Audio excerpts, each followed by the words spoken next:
자,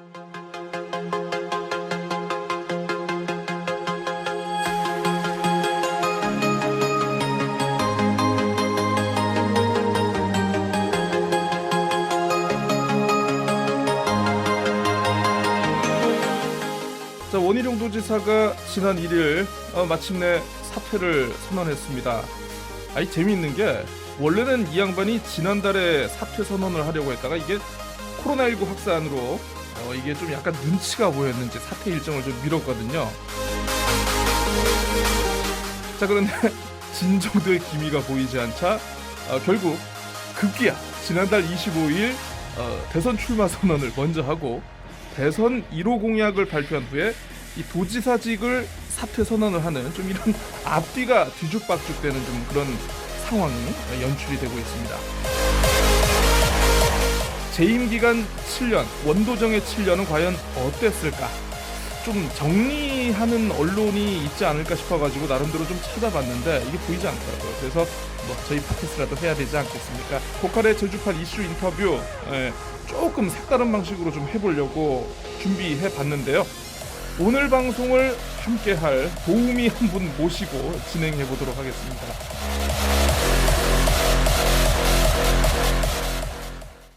방송 오늘 하는 거 보고 앞으로 고정할지 말지 이렇게 좀 고민을 해보도록 하겠습니다. 지금 저랑 함께 이 스튜디오에 나와 계신 분, 이거 아마 이제 썸네일로 보시는 분은 이제 누군지는 알 겁니다만은, 네, 얼핏 보면은 이 어벤져스에 나오는 그 누군가요? 그 호크아이, 제러드 러너, 아무튼 누구 있잖아요. 예, 약간 비슷하긴 한데, 예. 먼저 자기 소개 좀 부탁드리겠습니다. 안녕하세요. 방금 소개받은 호크아이 닮은 호그아이. 닉네임으로 호그아이로 하는 겁니까? 호그아이로 했어요. 호그아이로. 이렇게 처음 이런 자리를 갖게 됐는데 아무튼 고칼님과 함께 즐거운 시간 즐겁게 놀아보도록 하겠습니다. 예, 정말 어색합니다. 어떻습니까? 그동안 이제 봐오기만 했던 이 고칼의 제주파 팟캐스트에 직접 출연해서 이렇게 마이크 앞에 서본 느낌. 진짜 어색한데요. 살짝 긴장도 되고 또 어디를 시선 처리도 어디로 해야 될지도 모르겠고. 원래 우리 호구아이님께서 원래 대화를 이런 식으로 하는 양반이 아닌데, 진짜 긴장을 많이 한 것 같아. 네, 그렇습니다. 아무튼 오늘 잘 좀 부탁드리고, 오늘 방송 괜찮으면은 앞으로 고정 출연으로 이렇게 좀 픽업을 할 테니까, 좀 한번 고정은 못 하겠고요. 뭐 본인이 먼저 알아서 호구아이님께서 고정을 포기하는 걸로 이렇게 했는데, 기자 생활 몇 년 했죠? 우리 호구아이님께서? 12, 13년 정도 했죠. 12, 13년. 마지막에 근무한 회사가 저쪽 실명을 거론해도 되나요? 괜찮습니다. 뭐 거론해도 됩니다. 재민일보에 있었습니다. 재민일보에서 노조위원장까지 하셨죠. 네네. 높은 분이셨네 또. 네. 근데 왜 그 언론 활동 그만두시고 또 다른 일을 하고 싶어서요. 지금 어떤 거 하고 계십니까? 감귤 농사도 짓고 있고요. 이것저것 하고 있죠. 저 멀티로 여기저기서 그냥 열심히 그냥 돈을 벌고 계시는 우리 또 돈은 벌지 못하고 있어요. 돈은 벌지 못하다. 그 포인트를 또 강조를 해주시네. 네, 알겠습니다. 아무튼 오늘 이렇게 초대 응해주신 거 좀 감사드리고 뭐 어쨌든 오늘 잘 좀 부탁드리겠습니다. 네, 초대해 주셔서 감사합니다. 네, 아무튼 웬만하면 고정이 되겠다는 마음가짐을 갖고 오늘 방송 임해주시기 바라겠고요. 재미가 없으면 안 돼요. 좀 주의해주시고 노력 좀 해주시기 바랍니다. 네. 혹시 지난 1일 날 그때 일요일이었던 것 같은데 혹시 기자회견 하는 거 이렇게 뭐 뉴스나 뭐 기사로 보셨습니까? 네, 가끔 뭐 뉴스는 자주 보는 편이니까요. 네. 왜 일요일에 기자회견을 했을까요, 이 양반? 급했나 보죠. 네. 우리 호구아이께서는 급해가지고 일요일에 기자회견했다고 이렇게 보고 있는 것 같은데, 급한 것도 있었겠죠. 왜냐하면 그 전에 이틀 전이었나? 윤석열이가 그때 입당을 했거든. 국민의힘이 입당을 하고 또 일요일에 아무래도 기자회견을 하면 이게 또 월요일자 이게 신문에 좀 약간 좀 크게 나와. 자, 그런데 그 기사가 별로 크게 나오지 않았어. 참 아무튼 안타깝다는 생각이 들고, 자, 오늘 10개 키워드로 살펴보는 원희룡 도정의 7년, 저와 함께 좀 합을 맞출 예정인데요. 우리 호구 아이님하고 한번 재미있는 얘기 시작해 보도록 하겠습니다. 시장이 원하는 서울이 아니라 시민들이 원하는 서울을 만들겠습니다. 서울 시민, 서울 시민, 서울 시민, 원희룡, 서울 시민들과 함께 서울의 변화를 만들어 내겠습니다. 그로부터 4년 후 원전 의원께 제주지사 얘기 나왔습니다. 그 부분은 어떻게 받아들이십니까? 지금 제주지사 후보를 놓고는 많은 분들이 지금 경선을 준비하면서 뛰고 있거든요. 네. 그래서 그분들을 너무 무시하는 게 아닌가, 예의가 아니다라는 생각이 들고요. 뭐 제가 생각이 있으면 저는 뭐 당당히 얘기해서 뭐 경쟁을 하겠죠. 네. 하지만 생각해 본 적이 없고 앞으로도 생각이 없는데 그 승리의 숫자를 올리기 위해서 떠맡아라. 그것은 좀 무리가 있는 얘기라고 생각을 하고요. 예. 그런 점에서 저는 뭐 당의 지방선거 승리를 위해서는 지원 역할에 대해서는 어떤 역할도 아끼지 않겠지만 제가 직접 나서는 것은 이번은 아니다라고 생각을 하고 있습니다. 하지만 불과 한 달 만에 제주시 관덕정에서 마이크를 잡았는데 제주는 저를 키워준 어머니입니다. 어머니, 제주의 아들 원희룡이 왔습니다. 새 시대를 열라고 사랑하는 어머니 제주가 저를 불러주셨습니다. 서울에서 정치를 하면서도 제주의 성원으로 성장을 했고 늘 어머니인 고향에 고마움과 애정을 가지고 제주의 자존심을 지키기 위해서 무진 애를 썼습니다. 생각해 본 적이 없고 앞으로도 생각이 없는데 생각해 본 적이 없고 자, 그러면 아까 예고해 드린 대로 10개 키워드 이제 하나씩 보면서 지난 7년의 원도정 한번 살펴보도록 하겠습니다. 자, 저는요 일단 첫 번째 키워드로 원의 그곳. 나 이렇게 한번 꼽고 싶은데 그곳 네. 혹시 생각나는 곳 있습니까? 그곳 장소 원래 그곳 하면은 관덕정이 바로 생각나죠. 관덕정. 이 원래는 이번에 사퇴 기자회견도 관덕정에서 하려고 했었는데 이 관덕정 2014년 그때 3월이었나요?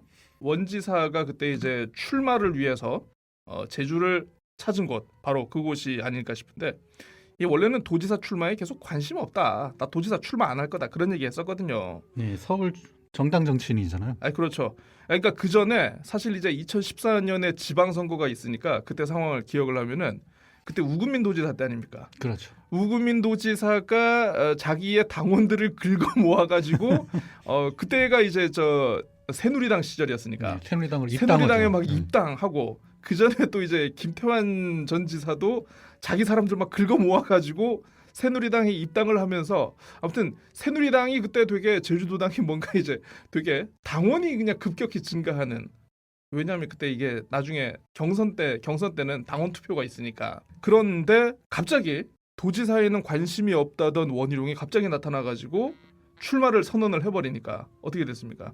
나가리가 됐죠 두 사람. 네. 근데 이상한 경쟁이 붙었는데 사실 이게 그때 기억을 해보면은 예를 들어서 당내 경선을 해버렸으면은 원희룡이 이기지 못할 수도 있었어 그때. 그렇죠. 예, 예. 새가 없었으니까. 그러니까 아예 새 자체가 없었으니까 그래서 이제 원희룡이 그때 이상한 조건을 하나 내거는데 야 100% 국민 경선으로 하자. 그래서 이제 우금민 쪽이 그걸 받을까 말까 고민을 하다가 결국 우금민 쪽에서 출마를 안 하겠다라고 해버리죠. 예. 그래서 어쨌든 이렇게 해서 원희룡은 도지사 선거에 공식적으로 도전을 하게 됩니다. 이 관덕정 어떤 곳입니까? 관덕정 하면 관덕정 하면 제주의 뭐 중심부라고 그렇죠. 할 수 있죠. 행정에. 네, 이 뭐 예전부터 지역의 우리 수령이 업무를 그렇죠. 보는 도지사 집무실 아니겠습니까? 네. 옛날 도청 소재지가 이제 신제주로 옮겨가기 전에 구제주에 있었던 그곳이기도 하고 또 4.3 사건이 시작되는 또 그 뭡니까? 우리 저 발포 사건. 발포 사건. 예, 아무튼 네. 저 역사적으로나 행정적으로나 굉장히 중요한 장소이긴 한데 여기서 아무튼 이제 출마 선언을 하게 됩니다. 그 유명한 표현이 있죠. 어머니. 어머니 저 원희룡이 돌아왔습니다. 아이고 이때까지만 해도 효자인 줄 알았어.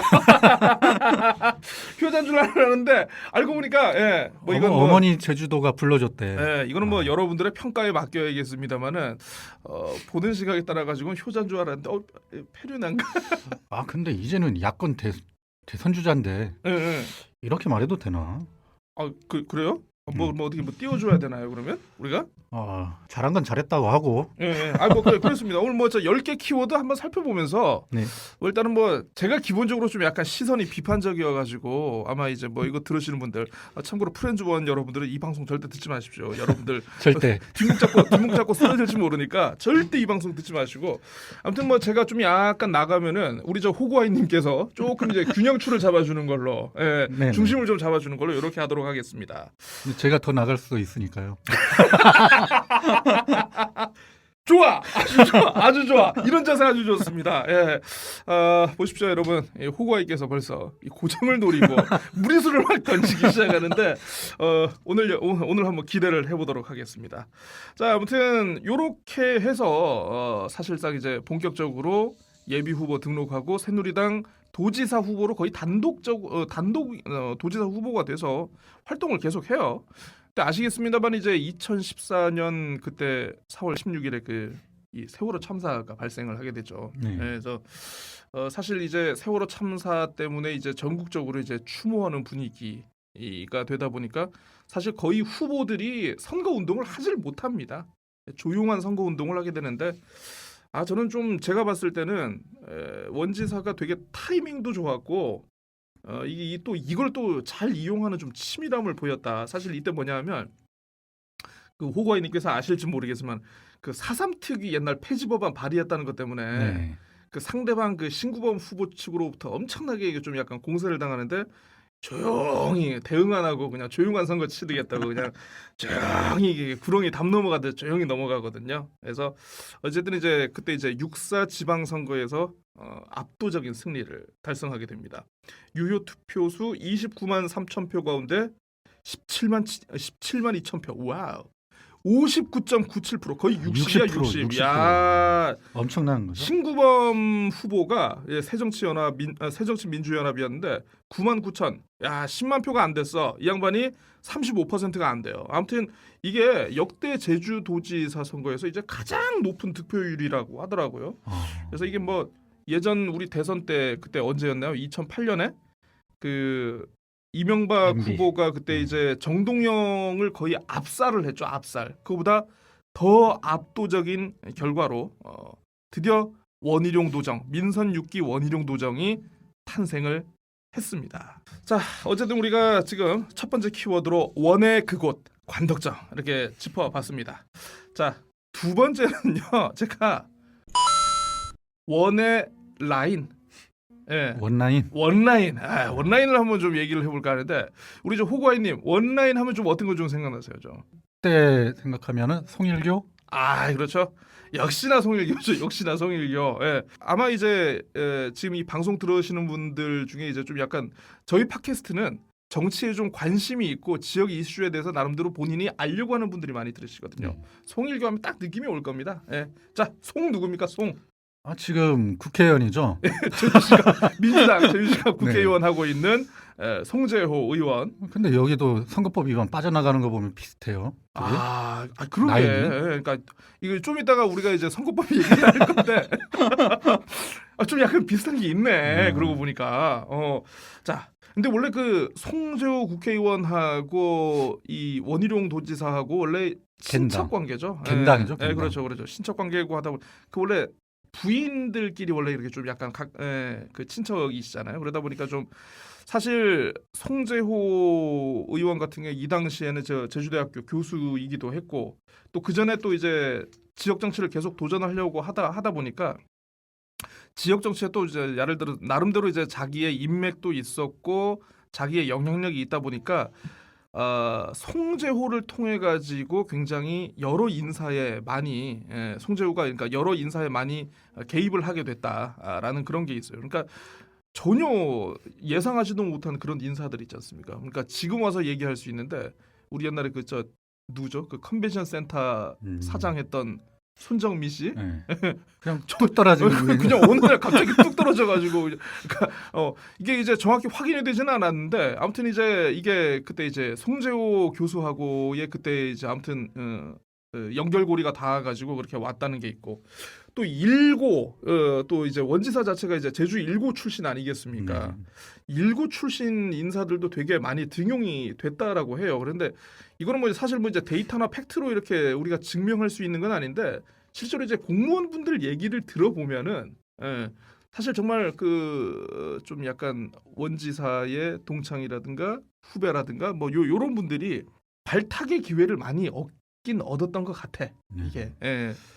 또 그때 당시에 MBC의 고소영 그렇죠. 만사 그걸 빗대어서 이제 그런 게 맞습니다. 나오잖아요. 송일교, 송일교. 만사 송통, 교는 뭐였죠? 교회. 교회. 교로 대표되는 인물이 그때 누구였습니까? 몰랐네. 그걸로 언론중재 갔었어. 왜? 언론중재 갈 뻔했지. 왜 박영부라고 왜 얘기를 못해? 아니야. 저기 있는 교회 거기 갔다가 기사 썼다가 엄청 아니 그 저 우리 호구아이께서 나 기억난다. 그때 이제 2014년인가 아무튼 이 우리 원희룡 도지사가 등장한 이후에 저 어느 지역 교회에 공무원 신자들이 그렇게 많이 늘었대. 그거 한번 썼었죠.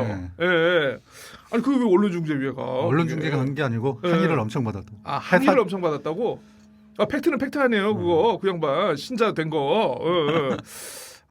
요즘에 어떻게 지내실려나 모르겠어. 아니 근데 그때 좀 세게 쓰긴 했어 우리 호구아이께서. 자 그렇습니다. 교회 명칭을 뺐어야지 그때. 뭐 제2교회라든가. 저희가 우리 팟캐스트지만 저희도 잘못하면 훅 갈 수가 있기 때문에 요거는 실명을 쓰지 않겠습니다. 네 그렇습니다. 아무튼 이렇게 송일교로 대표되는 인사 라인이 있었습니다. 그러니까 사실 인사가 좀 약간 투명하고 어떻게 좀 외부적으로 저렇게 좀 검증된 인사가 아니고 자기들끼리 좀 아름아름하는 인사가 되다 보니까 좀 인사 참사도 좀 벌어지긴 했었어요. 네. 그 기억나실지 모르겠는데 그 이지훈 제주시장 이 양반이 한 달 만에 낙마를 했고 이지훈 제주시장이 낙마한 이후에 이기승 시장 내정자도 아무튼 이것저것 하다가 낙마를 했고 아무튼 여러 가지가 많았습니다. 근데 또 재미있는 게 특정 언론과 관련된 인맥들이 유독 많이 처음에 좀 이렇게 좀 발탁이 됐다 이런 얘기도 있었습니다. 그러니까 이거는 저의 주장이 아니고 실제로 이제 언론 권력과 관련된 인사 개입 세력이 있다라고 해가지고 제주도민일보가 이제 당시에 이제 언피아라고 지목한 언론이 있었습니다. 이지훈 제주시장 관련은 재민일보가 기자 대상 받았죠. 그렇죠. 예. 왜 거기에 숟가락을 안 얹나요? 아무튼 그 다음부터 이제 재민일보와 제주의 소리가 아무튼 저 철천지 원수가 된 걸로. 그리고 힘들었죠. 재민일보가 원지사한테 찍혀서. 그 얘기 좀 이따 할 거예요. 그 얘기는 좀 이따 할 건데. 많이 힘들었나요 그때? 제 기억으로는 원래 제주도가 언론 시장이 그렇죠. 열악하다 보니까 제일 큰 돈줄을 잡고 있는 게 맞습니다. 제주도잖아요. 행정이죠.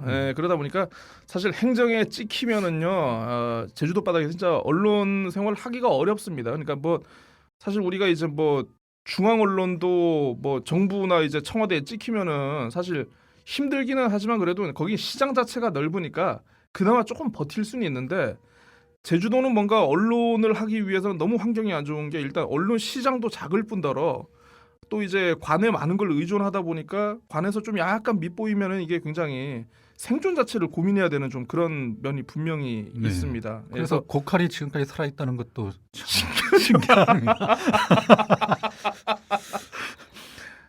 마음에 들어 오늘 아주 마음에 들어. 자 그렇습니다. 자 근데 저는 우리가 인사 참사 얘기하기 전에 좀 약간 이걸 꼭 짚고 넘어가야 되는데 사실 원희룡의 진짜 깨는 발탁 중에 하나가 혹시 그 기억나세요? 인수위원장 누가 했는지? 선거 때 자기의 상대 후보였던 신구범 씨를 맞아. 위원장으로 이렇게 자기는 뭔가 이게 뭐 대단한 협치를 뭔가 이게 뭔가 되게 멋있는 밑그림을 그리고 싶었는데 사실 이게 정치 바닥에서는 그래요. 이제 선거가 끝나자마자 진 사람한테 그 인수위원장을 맡긴다.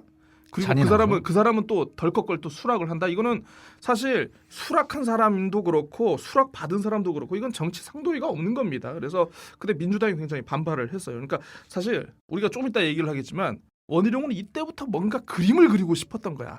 내가 제주도 와가지고 제주도의 이 뭔가 이 불편부당하고 그동안의 잘못된 관습, 악습, 이 이 왜곡된 괜당 문화를 내가 뭔가 고치고 떠났다라는 그런 그림을 이 새끼는 이때부터 그리고 싶었던 거야. 예. 이 사람 아예 삐처리 할 거예요. 아무튼. 제가 알아서 삐처리 할 거니까 그런 건 너무 걱정하지 마세요. 삐처리하면 되는 거예요? 삐처리하면 되는 거예요. 편하게 말해도 되겠구나. 네, 그렇습니다. 자, 어쨌든 뭐 원지사가 덜컥 어쩌다 도지사는 됐는데 지가 아는 게 없으니까 요렇게 주변에 이제 호가호위하는 세력들을 만들어 가지고 자기가 도정에 들어올 수밖에 없었다. 그래서 두 번째 키워드로 이렇게 원의 라인 골라봤습니다. 자, 이제 세 번째 키워드 살펴보죠. 제가 고르는 세 번째 키워드는요. 원의 적. 나쁜 놈을 만드는 거야. 나쁜 놈. 예. 사실 정치를 하다 보면 우리가 나쁜 놈이라는 게 있습니까? 절대적으로? 정치는 생물이기 때문에 뭐 네. 그런 게 없잖아요. 그렇죠. 근데 자기 사람이 아니면 또 적으로 만드는 게 나의 필요와 나의 이해관계나 나의 어떤 이 목적에 따라 가지고 특정 세력을 되게 나쁜 세력으로 폄하하는 이런 걸 또 우리 원지사가 굉장히 잘했습니다. 혹시 기억하실지 모르겠는데 아마 이제 2014년 말에 왜 해마다 연말이면 이제 그 새해 예산안 심사를 하지 않습니까? 새해 예산안 심사를 하는데 의회가 요구하는 그 심사를 하면서 뭔가 이렇게 요구를 했는데 그거를 이제 원지사 쪽에서 이제 옳다쿠니 하고 요걸 또 잡아가지고 좀 약간 꼬투리를 잡았죠. 그래서 이제 의회가 법에도 없는 것을 요구한다. 그때 아마 의원들 재량 사업비였나요? 네.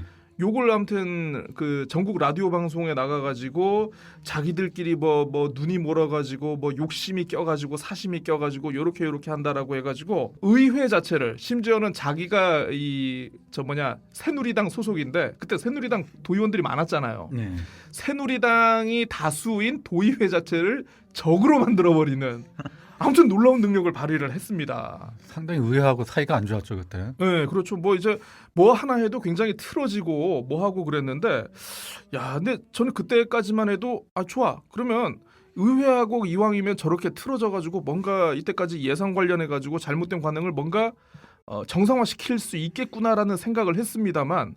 이게 다시 돌아왔어요. 이게 지금도 의원들 재량 사업비라고 눈에 보이지는 않지만 의원들 필요한 거 있으면 다 그 이후조 입력하고 다 그러는 거 있어요. 그러니까 지금은 타협을 한 거죠. 근데 결국은 타협해서 그러니까 이기지도 못할 싸움을 그때 건 거야. 지가 이길 수 있을 줄 알고. 예. 이기지 않았나? 그러니까 이제 의원들 조금 길들이기 했다고 저는 길들이기는 했지만 이따 좀 얘기하겠습니다만은 원희룡이 가장 급하고 아쉬울 때가 재선 때 아니었습니까? 그렇죠. 그때는 2018년 이후로 모든 상황이 올 리셋이 됩니다. 개혁, 그런 게 어딨어? 한 번만 도와주십시오. 한 번만, 그건 좀 이따가 얘기할 거예요. 그건 이따 얘기할 건데, 그리고 이제 그 원지사 초기에 또 이제 제주도 사회의 악의 축으로 또 지목된 곳이 있습니다. 어디입니까? 호구아이님. 우리 호구아이님께서 기억이 안 나는데요. 호구아이님께서 근무를 하셨던 신문사 재민일보가 그때 좀 약간 찍혔어요. 그렇죠? 제주시장 인사 때부터 이제 각을 이루다 보니까 눈에 가시였나 보죠. 그때가. 그렇죠. 왜 그렇게 찍혔습니까? 하는 것마다 계속 반대하니까. 근데 지금 저 호구아이님께서 지금 여기서 좀 약간 좀 되게 머뭇하시고 좀 약간 힘들어하시는데 이건 제가 정리를 하는 게 나을 것 같네요. 사실 재민일보가 악당화된 데에는 물론 원희룡 도지사 측의 책임도 없지 않아 있고 그리고 재민일보 자체에 좀 그런 책임도 없지 않아 있어요. 이게 반반인데 사실 이제 그 재민일보가 그동안 이제 어떤 소문이 있었느냐 하면 이제 주로 이제 행정시 출입 기자 등을 통해 가지고 각급 뭐 이제 관급 공사에 개입을 하거나 공무원 인사에 개입을 하거나 이런 소문들이 있었습니다. 그러던 와중에 모 기자분과 시청의 이제 모 국장이 이제 술을 마시다가 한번 이렇게 좀 약간 몸싸움을 하는 일이 있었는데 유명했죠, 전국 뉴스. 그렇죠. 이제 뭐 이거 찾아보면 있어요. 뭐 아무튼 자 아무튼 근데 문제는 뭐냐면 이 국장이 그 다음 날이었나요? 아무튼 한 며칠이다 했나요? 그러니까 이 본인이 이제 분을 이기지 못하고 그때 3층이었나요? 4층이었나요? 거기서 이제 뛰어내리는 3층인데 바닥으로 뛰어내린 게 아니죠. 바닥으로 또 이제 편을 들고 있습니다. 어디에 저 가림막 위로 네. 떨어져 가지고 예.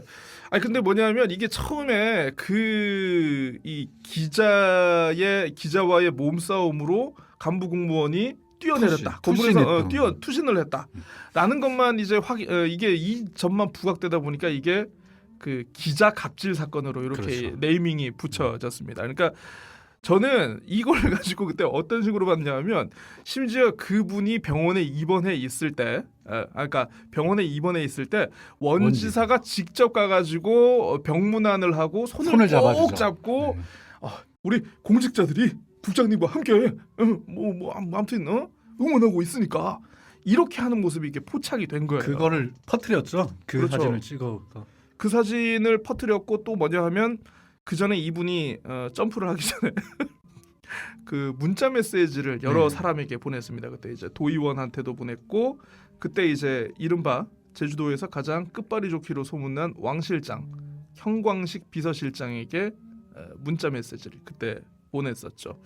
자 어쨌든 뭐 그거는 좋습니다만은 근데 문제는요 결론부터 말씀드리면은 이 기자 갑질 사건은요 결국 제가 알기로는 대법원에서 이게 무죄인 것으로 지금 확인이 됐습니다.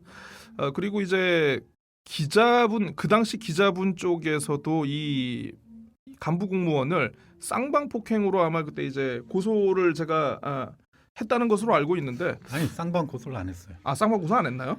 그냥 어떻게 잘 알고 계시죠? 본인인가요 쌍방 혹시? 고소를 했으면 예. 둘다 쌍방으로 폭행으로 갔을 때 그 국장도 갔을 텐데 예. 안 했어요. 그냥 자기만 예. 폭행으로 그냥 간 그랬나요? 거죠. 그리고 폭행도 아닌데 몸싸움 그냥 밀고 그렇죠. 건데. 예. 그때 아무튼 저 재민일보가 그 CCTV 영상을 구해가지고 홈페이지 메인 화면에 내걸고 아무튼 참 저도 열심히 봤습니다. 난리도 아니었습니다. 아무튼 자 이거는 호구아이님께서 이제 결론을 내리긴 좀 어려운데 물론 재민일보도 사실 우리 언론계 내부에서 보면은 물론 잘못된 관행이나 좀 이런 게 분명히 없지 않아 있긴 있었는데 사실 어떻게 보면 이거는 그 부분에 대해서 원지사 측이 조금 더 적극적으로 이용하려고 어필했던 측면이 되게 강했다. 그것도 하나의 큰 그림을 그렸던 것 같아요. 네, 그러니까 잘못된 지방 언론을 바로잡았다라는 뭔가 그림을 그리고 싶었는데 이게 잘 안 됐지. 자, 아무튼 뭐 그 이후에 아무튼 재민일보에서 한 몇 달 동안을 그냥 주구장창 그냥 원지사만 까는 기사를 내보냈다네. 그거 다 기록으로 남아 있어. 아이고 참 그렇습니다. 자 그리고 이 제 기억으로는요 원희룡 도지사가 세 번째 적으로 삼았던 게 그때 아마 JDC가 아닐까 싶어요. JDC. 왜냐하면 그 사실 원희룡 도지사가 취임했을 당시에 굉장히 좀 약간 문제가 됐던 것 중에 하나가 제주의 많은 부동산들이 중국 자본에게 넘어가고 그렇죠. 그래서 중국 자본이 추진하는 대규모 건설 사업 등이 제주에서 이루어지다 보니까 이거는 사실 원희룡 지사가 컨트롤이 할 수가 없는 거거든요. 그러니까 왜냐하면 법과 제도에 따라 가지고 투자가 들어오는 거고 개발 사업이 이루어지는 거다 보니까 사실 원희룡 지사가 개입해서도 안 되고 건들 수도 없는 건데 이게 어느 순간 보니까 이게 국민적 여론은 너무 제주가 난개발이 되고 있고 제주 땅을 중국 사람한테 팔고 있다. 중국인들이 너무 많이 오니까. 그러니까 이렇게 하다 보니까 이 도지사가 이거 말이야 제주의 청정 환경을 지키지도 못하고 뭐하고 이거 너무 방관하는 거 아니냐 이런 여론이 커지면서 이 원희룡이 위기를 느꼈던 거예요. 그래서 이제 대신 뭔가 이거를 뒤집었을 누군가가 필요했는데 딱 알맞는 게 JDC였다. 예.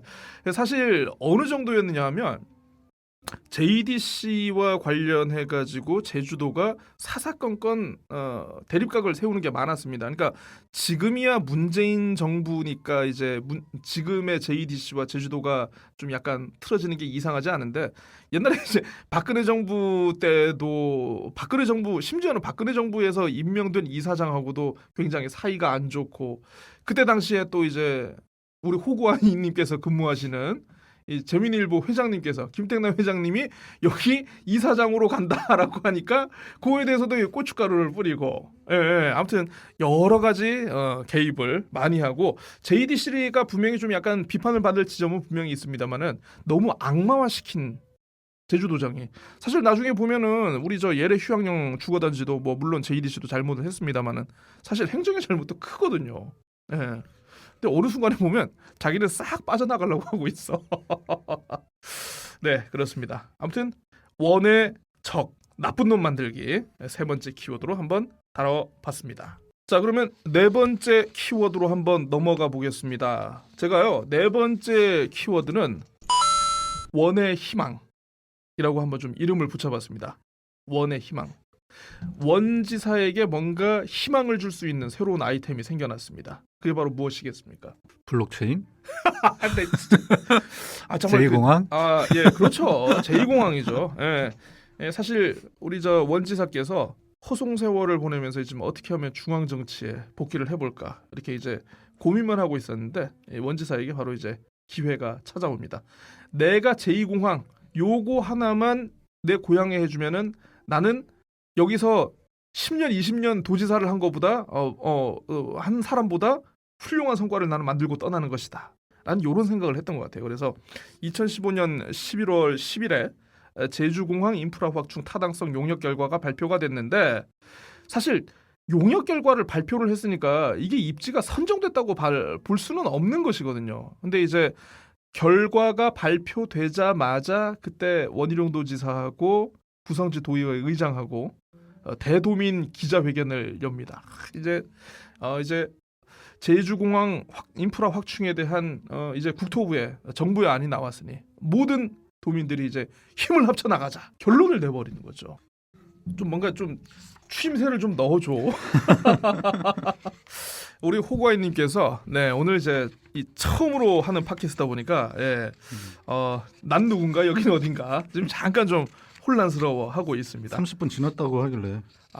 자 어쨌든 제2공항은 그렇게 해서 나름대로 원지사가 이제 실현시켜 보려고 열심히 지금 펌프질을 했습니다만은 최근에 환경부가 국토부에 전략환경 영향평가 제보안서를 반려하면서 이제는 차기 정권으로 이제 자기가 대통령 되면 하겠다 하잖아.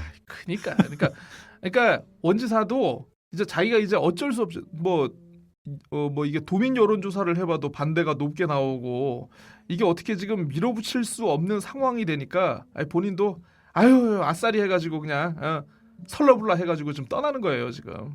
근데 갑자기 국회의원들은 왜 또 저기 표선에 그러니까 거기로 왜냐하면 말해갖고 지금 상황에서 어쨌든 제2공항 자체를 완전히 무산시켜 버리면은 어쨌든 이게 또 민주당 책임론으로 돌아올 거니까 이게 성산에는 도저히 지금 분위기로 해서는 안 될 것 같고 제일 만만한 게 그나마 뭔가 비행기가 그동안 뜨고 내렸던 정석 비행장이 제일 만만해 보여서 거기를 지금 대신 찜한 게 아닌가 싶은데.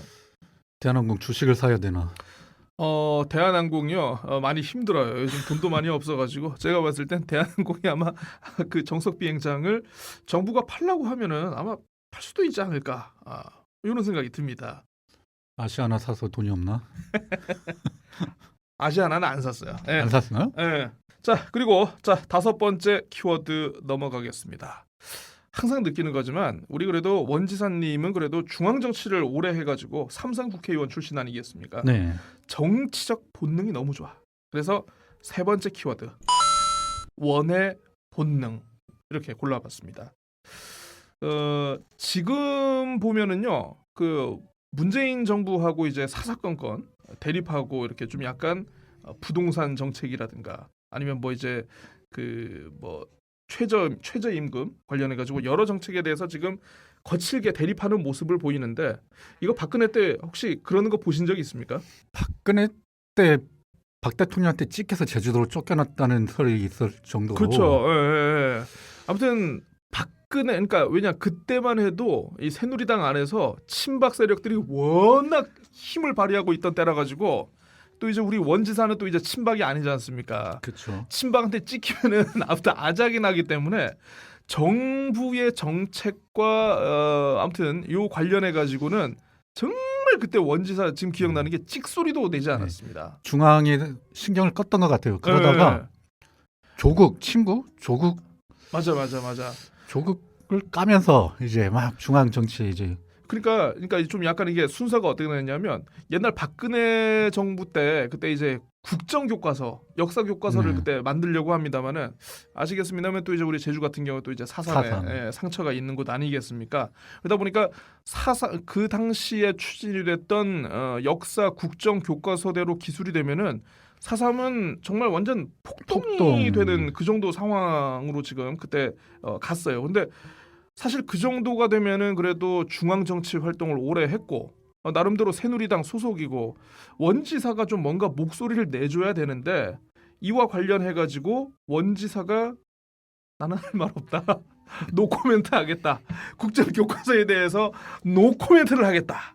요렇게 좀 소극적 대응에 나섭니다. 그러니까 사실 그때 좀 원지사에게 실망했다는 좀 그런 얘기들이 그때 많았던 것 같아요. 원지사가 교과서로만 공부해서 그래요. 아 교과서로만 참고서도 봤어야 되는데 네. 아유 좀 야매 페이퍼도 좀 보고 제일 먼저 그 말을 했잖아요. 학교 수업 충실 듣고 교과서로만 공부했어요. 하하 믿을 수가 없습니다. 그랬더니 수석했대죠. 아 믿을 수가 없어. 자 아무튼 요렇게 소극적 대응에 일관하고 심지어는 그 오라관광단지와 관련해서도 뭐 아무튼 뭐 잘 추진될 수 있도록 하겠다. 모범 사례가 될 수 있도록 하겠다라고 대통령 앞에서 그 얘기했다가 그 얘기도 한번 저 지역에서 논란이 된 적이 있었던 것 같습니다. 자 그런데 이런 원지사의 태세가 2016년이었나요? 2016년 이 박근혜 대통령의 탄핵 정국과 동시에 굉장히 급변하기 시작합니다. 탄핵이 본격적으로 진행이 되면서 굉장히 정부와 청와대를 향한 좀 약간 비판의 목소리를 조금씩 내기 시작합니다. 대통령이 사과를 해야 된다. 대통령이 하야해야 된다. 그러니까 이렇게 얘기한 걸 보면 뭐냐면 이 양반은 이제 딱 본능적으로 느낌이 왔어. 이 정권이 곧 끝나겠구나. 예. 탈당하죠. 그렇죠. 그래서 결국 탄핵안이 국회를 통과한 다음에 어떻게 합니까? 원희룡 인생의 첫 탈당이 이루어집니다. 그 정치 생활을 하고 삼성 국회의원을 하고 자기를 도지사로 만들어준 자신의 당을 탈당을 하게 되는데 이후에 이제 그 탈당을 한 사람들하고 같이 바른정당이라고 만들었다가 거기서도 또 이제 탈당을 해가지고 지방선거에 도전을 하게 되죠. 무소속으로 출마하죠. 네, 그렇습니다. 자, 그래서 바로 이제 6번째 키워드 제가 또 이제 이어가게 되는데요. 원의 꼼수라고 잡아봤습니다. 그러니까 이제 중앙 정치가 이제 사실상 와해가 되면서 이제 원지사가 이제 더 이상 본인이 갈 곳이 없어졌어 이제. 그래서 기댈 수 있는 게 도지사 선거 재선밖에 없게 됐습니다. 그래서 원지사가 되게 태세 전환을 많이 하게 되죠. 출마 선언을 하면서 거의 자기 반성문 같은 얘기를 하고 도민만을 바라보겠다. 라는 얘기를 하면서 마지막으로 이제 회심의 승부수로 던진 게 왜냐 도지사 4년을 하면서 해놓은 게 없으니까 마지막에 그나마 자기 사치적으로 만들어 놓은 게 제가 봤을 땐 대중교통 개편이 아닐까 싶어요. 대중교통 개편. 네. 혹시 호구아이님 생각나는 뭐 지적 있나요? 지금까지 30분 넘게 떠들었더니 한 일은 많은 것 같은데 네. 굳이 각인되는 건 없어요. 아하 이거 큰일 났어. 이거 어떻게 할 거야 이게. 대중교통도 매년 1,000억 넘게 그니까 들어가는데 이 정도도 못하면 천억이 뒤집 개 이름이야? 원래 원지사를 지지했던 60% 이상 원지사를 지지했던 도민들은 이제 원지사 서울에서 성공하고 삼성 국회의원 하고 이제 이 사람이 오면 음. 뭔가 해내겠지. 그렇지, 그렇지. 그 기대감. 원지사는 다르겠지. 원희룡은 다르겠지. 뭔가를 보여주겠지. 뭔가를 할 전국군대. 거야. 전국군대. 예. 전국 수석인데 뭔가 네. 할 거야. 그렇게 생각하고 밀어줬는데 변죽만 올리다 끝난 거. 그니까. 죽만 끓였어 다 죽. 아 이렇게 말해도 되나? 아, 상관없어요. 예. 사실 죽만 끓였지. 뭐 밥을 했어, 찌개를 해서 맨날 죽만 했지. 밥도 국도 밥도 국도 아닌. 예. 자, 그래서 결국 이제 그때 당시 더불어민주당의 문대림 후보와 이제 본선에서 이제 치르게 경쟁을 하게 됩니다만은 사실 이때는 2014년 선거에 비해서 굉장히 원희룡 쪽이 굉장히 많이 달라졌어요. 굉장히 문대림 당시 민주당 후보 쪽을 굉장히 적극적으로 공격하고 의혹 제기도 하고 굉장히 좀 많이 했는데 어쨌든 그 당시 민주당 바람에도 불구하고 그나마 무소속이었고 사실 이제 또 지금 얘기해 보면 좀 약간 다를 수는 있겠습니다만은 문대림 후보 쪽에 사실 좀 약간 그때 이제 좀 논란이 많았죠. 뭐 무슨 뭐 유리해성 주식 문제라든가 뭐 부동산 문제라든가 이거에 대해서 좀 약간 적극적으로 잘 대응을 하질 못했어. 예. 프로 아마추어였죠. 그렇죠. 예. 그래서 어쨌든 결국 재선에 성공을 했다. 제가 재선을 보면서 느낀 거는 원지사는 진짜 프로고 운도 좋아. 예. 다 도와줘. 자, 그런데 재선을 해가지고 좀 어떤 일을 할까 이렇게 지켜봤더니만 어느 날 갑자기 원지사가 좀 이상한 걸 가져와요. 블록체인이라고 듣도 보도 못한. 예. 그래서 제가 7번째 키워드는요. 원의 듣보잡. 네.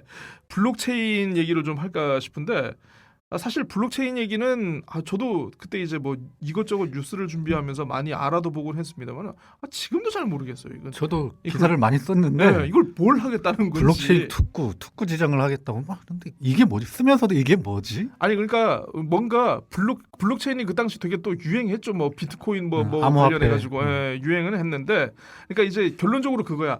야 그래 뭐 블록체인이 뭔지는 잘 모르겠지만 블록체인 기술이 뭔가 좋다는 건 알긴 알겠어. 자 그러면 이 블록체인 기술을 가지고 뭘 할 건데라는 거를 사실상 이거를 지도자가 보여줘야 되는데 원지사는 이런 부분을 보여주질 못했어요.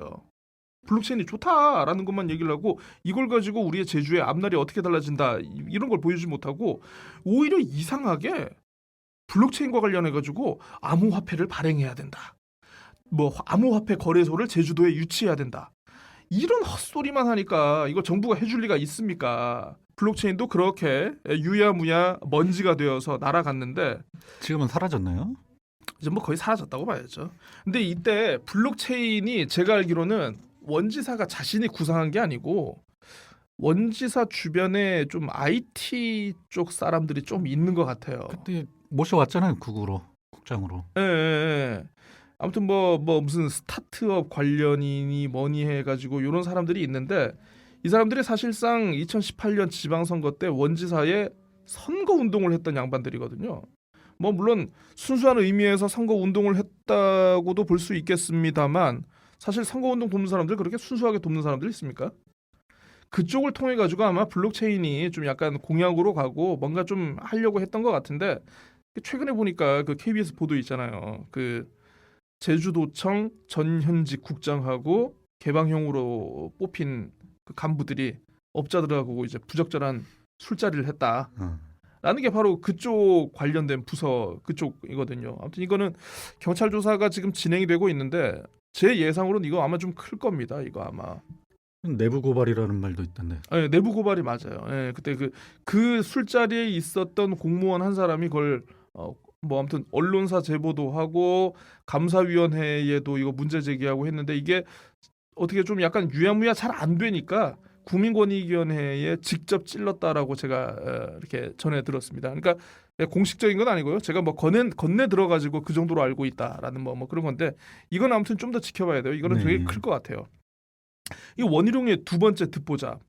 이 양반이 언제부터 저는 이 사람이 정치인이 되고 싶었던 게 아니고 사실 우리 원지사님은 연예인을 하고 싶었다. 예. 막 이상하게 뭐 무슨 뭐 방송 출연을 하면서 예능 프로그램에 아니 뭐 예능 프로그램 한두 번은 나갈 수 있어. 한두 번은 나갈 수 있는데 이 사람 예능 프로그램 나간 거는 되게 이게 도의회에서도 문제가 됐잖아요. 그때 이제 뭐 행정사무감사인지 아무튼 뭐 행정사무 조사하고 있는 와중에 도지사가 이거 녹화하러 서울 출장 가고 이게 도의회도 어이가 없어가지고 그러니까 사실 이게 진짜 정말 제주도 역사에서 도지사가 이랬다는 거는 있을 수도 없는 일이고 이게 이때까지 없었던 일인데 이재명 효과죠. 이재명 효과. 그러니까 이 사람은 정치가 아니고 연예인을 했어야 돼. 연예인을. 네. 아무튼 그런 것 같고 어쨌든 이 연예인이 되고 싶었던 본인의 꿈이 발현되는 곳이 있습니다. 유튜브입니다. 바로. 그러니까 나는 아무튼 재선 이후에 진짜 우리 원지사가 이상한 취미가 하나 생겼죠. 이 유튜브를 운영을 하는데 아니 뭐 사실 너튜브라고 해야죠, 요새. 아니 상관없습니다. 사실 이제 정치인으로서 자기 유튜브 채널 가지고 예를 들어서 이제 뭐 정치적인 의사 표시를 하거나 아니 뭐 도정 홍보를 하거나 뭐 이거 그럴 수 있어. 근데 유튜브에서 네가 먹방을 왜 해? 네가 춤을 왜 춰? 진짜 이 사람은 보면은 연예인이 되고 싶었던 거야. 진짜 정치인이 아니고 그냥 셀럽이 되고 싶었던 거야. 아이고 참나. 그래가지고 이제 유튜브를 기반으로 거기에서 이제 조국 이제 뭐 법무부 장관 비판도 하고 정부 비판도 하고 그러니까 우리가 언론을 통해서 보는 원희룡 도지사하고 원희룡 도지사의 유튜브를 통해서 알게 되는 원희룡 도지사하고 너무 다른 거예요. 평상시에는 아무 말도 없다가 유튜브에만 가면 굉장히 거칠어지고 공격적이 되고 이성을 잃어버리는. 그리고 유튜브 찍는 시간이 업무 시간이. 업무 시간. 이게 업무의 하나라고 하니까. 유튜브를 찍었던 직원도 도청 공무원이고요. 아마 모르긴 몰라도 원희룡 그러니까 원희룡 지사의 저 유튜브 채널을 들여다보면은 제주도의 영상도 있을 거고 아마 제주도의 장비나 편집 기구를 활용한 것도 아마 굉장히 많을 겁니다. 근데 아유 참 사실 제가 듣기로는 나중엔 개인적으로 고용했다고. 그러니까 나중에 문제될 것 같으니까 그러니까 처음에는 원래 처음에 저 도 거를 같이 썼어요. 같이 뭐 영상 소스도 쓰고 그랬는데 내가 사실 그거 좀 취재하려고 그랬는데 그 저 공부실에서 그 담당 직원이 화들짝 하더라고. 그렇게 이렇게 막 나가다가 이벤트 많이 하다가 선거법으로 걸리고 피자를 그렇습니다. 이제 자연스럽게 우리가 이제 그 9번째 키워드 원의 꼬리. 꼬리가 길면 발표.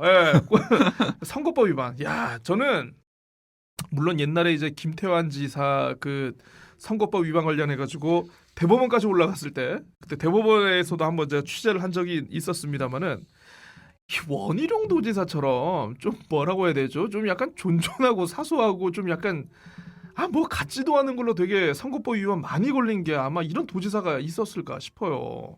그러니까 제가 취재를 하다 보면은 선거관리위원회가 원희룡 도지사 때문에 좀 스트레스를 많이 받았다라고 합니다. 그래요? 네. 왜냐하면 선거법 위반인 것 같기도 하고 아닌 것 같기도 하고 너무 아슬아슬하게. 그게 프로잖아. 네.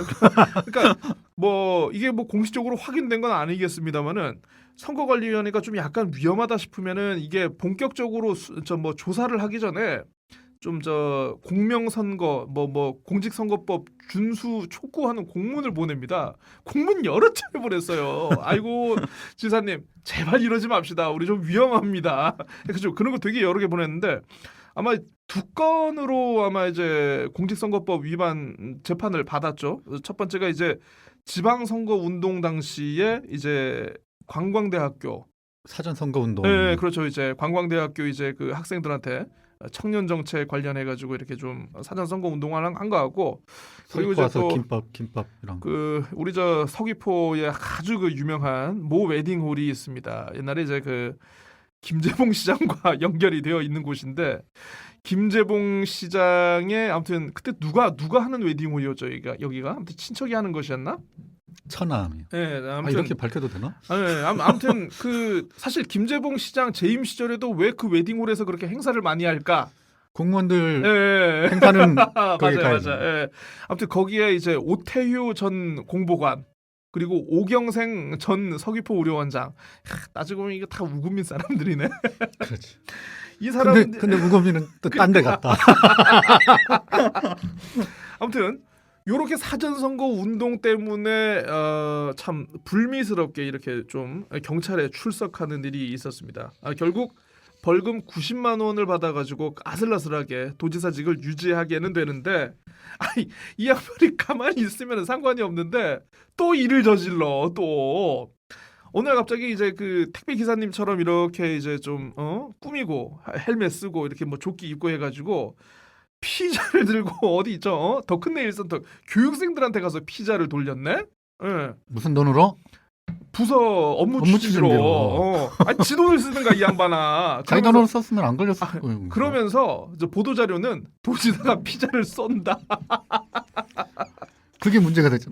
엄청 그러니까 그 표현 때문에 이게 문제가 돼가지고 이게 또 사실 이제 선거 구민 내에 뭐 이제 음식 제공이나 요런 거 안 되게 돼 있거든요. 그러니까 이제 좀 약간 교육생들한테 정 뭐 이렇게 격려를 하고 싶으면 자기 돈을 써야 되는데 그걸 왜 이제 국민의 세금, 도민의 세금인 공금을 쓰느냐 말이지. 그래가지고 이게 문제가 됐어요. 결국 이것도 벌금 90만 원 받았는데. 그때 이제 90만 원을 받긴 했지만 그때 이제 판결문 중에 좀 약간 의미심장한 게 있습니다. 뭐냐면 판사가 이 원희룡 지사 정도면은 이게 본인이 하는 일이 어떠한 의미를 갖고 있는지도 알고 좀 이 초래할 결과도 알고 있을 건데 너무 좀 경솔하게 행동하는 게 아니냐. 좀 알만한 자중하라. 사람이 알만한 사람이 맞아. 알만한 사람이 왜 그랬느냐라고 이렇게 판사에게 한 소리를 듣습니다.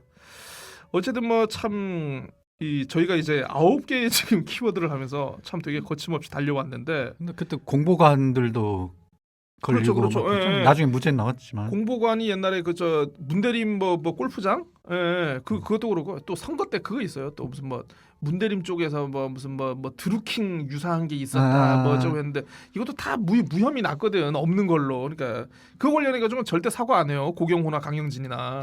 예. 정말 나쁜 사람들이야. 자 이제 마지막 키워드 한번 살펴보겠습니다. 원외 퇴장과 한계.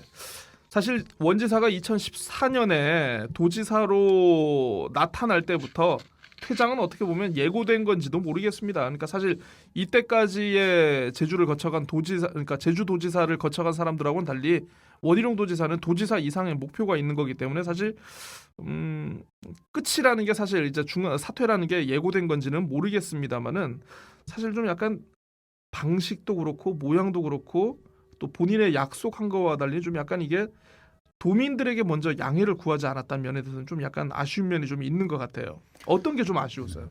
아니, 호구아님. 도민들은 처음부터 내려왔을 때 아깝다. 제주도에 있기에는 제주에 있긴 아깝다. 아깝다. 올라가라. 올라가라. 중앙 정치를 해야 된다. 올라가라. 그럼 여론도 많았어요. 그렇죠. 뭐 그랬다 쳐요. 예. 그랬는데 이제 제주도에서 이제 자기 정치가 살라고 음. 원지사도 자기가 살라고 제주도에 남아 있었고 음. 이제 재선까지 했는데 맞아요. 이제 재선을 하면서 그때 재선 때 어려우니까 이제 도와달라. 도와달라. 사정하면 제주의 아들입니다. 제주 어머니. 아들입니다. 도와주십시오. 하면서 이제 재선까지 바지가랑이를 붙잡고. 했는데 갑자기 뜻밖의 이제 기회가 왔다고 생각했나? 그래서 이제 중앙 정치로 가는데 좀 그렇습니다. 예. 갑작스럽게 자기 이제 약속했던 거를 못 이루고 진짜 아까 말했듯이 중만 울리다가 가버리니까 맞죠. 좀 그러니까 아쉽다. 사실 첫 번째 임기는 그럴 수 있어. 본인이 이제 중앙 정치를 했던 그 원에서 내려온 게 행위가 아니잖아. 있기 때문에 사실 첫 번째 임기 때 이제 좀 약간 중앙 정치에 기웃거리면서 좀 그런 거에 대해서는 사실 도민들한테 좀 이해를 구할 부분도 없지 않아 있고 그걸 또 이해해줄 만한 부분도 분명히 있어요. 근데 두 번째 임기만큼 이거는 좀 약간 정말 냉철하게 평가를 받아야 되는 게 아닌가 싶은데 중앙 정치에 기웃거렸던 걸 미안하다, 사과한다, 도민만 보고 도민들을 위해서 일을 하겠다라고 얘기했는데 도민바라기. 예. 결국 이게 아닌 게 되죠. 사실 사퇴를 하기 전에도 도민들에게 먼저 납득하고 도민들에게 먼저 이해를 구하고 먼저 설명을 하고 사퇴를 하겠다고 했거든요. 근데 뭐 그게 아니잖아요. 그게 또. 예. 여론에서도 사퇴 서울 계속 그러니까 나왔었는데 그거에 대해서 말 없이 있다가 갑자기 딱 맞습니다. 사퇴해버리니까. 예, 예, 예.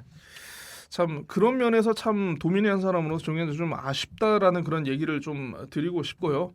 사실 뭐 원지사의 7년에 대해서 저희가 진짜 지금 저 호거이님하고 저하고 이제 진짜 수박 겉핥기식으로 지금 이렇게 봤는데 아무리 미사역으로 치작을 포장하고 저의 스탠스가 약간 원지사에게 비판적인 스탠스라고 해도 도민들한테 사실 원지사가 했다는 게 그렇게 많지 않다는 거는 이거는 정말 진짜 3살 먹은 아이도 알 수 있는 그런 거 아닌가 싶어요. 난개발을 막았다? 그걸 누가 믿습니까? 공무원 줄 세우기 없앴다? 그러니까 이건 뭐냐면 지금 원지사가 내세우는 두 가지가 이건데 난개발을 막고 청정 환경을 유지했다. 뭐 공무원 줄 세우기 없앴다. 이거 정말 세계 평화를 위해서 노력했다라는 말하고 다를 게 없어요. 이거는 그러니까 실체가 없는 거죠. 성과가. 이 위기에 이런 어려운 상황인데 또 도전 공백이 길어요. 이번 또. 그러게 말입니다. 아무튼 이거에 대해서는 정말 도민들이 잘 평가를 하실 걸로 보고 저는 근데 차라리 이 7년의 도정 임기가 좋았다는 생각이 듭니다. 왜냐하면요. 아마 도지사를 이렇게 7년을 해보지 않았다면은 아마 제주 도민들은 원희룡에 대해서 굉장히 과대평가했을지는 몰라. 꿈을 가지고 진짜 정말 정말 제주도가 낳은 정말 천재 최고의 정치인. 그래서 대통령에 도전한다고 하면 제주도 사람들은 정말 제주도민들은 진짜 정말 약간 뭐에 홀린 듯이 이렇게 지지를 했을지도 모르는데 차라리 7년 동안 도정을 해본 걸 딱 보니까 아하 이거는 요즘으로 치면 뭐냐면요 코로나19 백신 접종을 맞은 거랑 똑같아. 예, 더 큰 참사를 막기 위한 예방이 지난 도정 7년의 활동이었다. 이렇게 생각을 하게 되더라고요. 그래서 다음 지방선거가 기대됩니다. 어떻게 돼? 혹시 컴백 가능성 없을까요? 우리 원님 컴백 가능성. 내가 좀 뭔가 좀 대선 도전을 해보려고 했는데 뭐 예를 들어서 컷오프 돼가지고 안 돼. 예, 예. 그러면은 뭐 좀 점 하나 붙이고 오는 거 아닐까요? 아니 그러진 않고 예, 예, 예. 제가 예상해보는데 예, 예. 어디 후보나 예, 예. 후보 될 사람 뭐 선대 뭐 하나 맞지 않을까? 선대위 맡아가지고 뭐 대통령 되면은 그 사람이 대통령이면 뭐 나중에 뭐 국무총리든 뭐 그러면 장관이든 하나 얻어먹는다 쳐 떨어지면 떨어지면 어쩔까요? 서울에서 국회의원 나오겠지. 서울에서 국회의원 나오기에는 우리 공천 주세요. 이거. 우리 저 제주도에서 출마할까? 원희룡 지사께서 너무 먹여 살려야 될 식솔들이 많습니다.